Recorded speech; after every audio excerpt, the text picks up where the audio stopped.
It has been some time since Toyota unveiled the brand new Wigo small hatchback. Although Toyota has made several notable global debuts so far this year, there is still something the country's top automaker hasn't accomplished.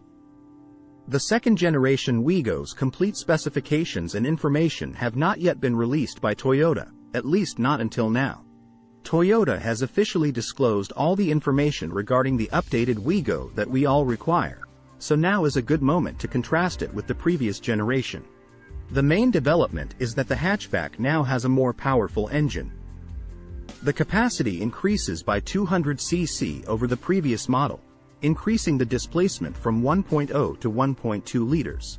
The 2023 Wigo now has 87 horsepower, 22 horsepower more, and 113 Nm, 25 Nm more, of torque, which are both welcome increases. It is a good improvement over the previous 1.0 engine's 65 horsepower and 88 Nm of torque, making it more competitive with the Honda Brio and Kia Picanto. The brand new Wigo expands in dimensions as well, perhaps inevitable. The 2023 Wigo increases by 60 mm, 2.3 inches, in length, going from 3,700 mm to 3,760 mm. Due to its body kit, the GRS variant is slightly longer and measures 3,830 mm. At 1,665 mm, the brand new Wigo is 65 mm, 2.5 inches, wider than the previous model.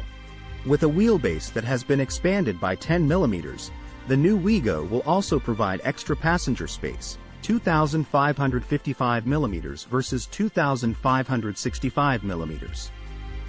When we examine the specifications of the Wigo for the Indonesian market, there is a significant likelihood that the most of these will be included in the Philippine version. Finally, Toyota has replaced the dated 4-speed automatic with a continuously variable transmission, CVT. Yet, for those who still favor having 3 pedals in their vehicles, the 5-speed manual is still available. A power setting is available for models with CVTs as well. But the brand new Wigo also comes standard with hill start aid and stability control, at least for the Indonesian version. The majority of variations come with an analog instrument cluster, although the top-of-the-line GRS has a digital display. Smart key entry, LED headlights, the MirrorLink touchscreen, no Apple CarPlay or Android Auto, and rear parking sensors are further noteworthy features. We don't anticipate the brand new Wigo to be introduced in this country in the next month or two, given that the specifications have just been made public in Indonesia. Having said that, there is a strong probability it will arrive before the year is out. The next generation Vios and Innova are probably going to arrive before the Wigo because Toyota produced several brand new vehicles before this.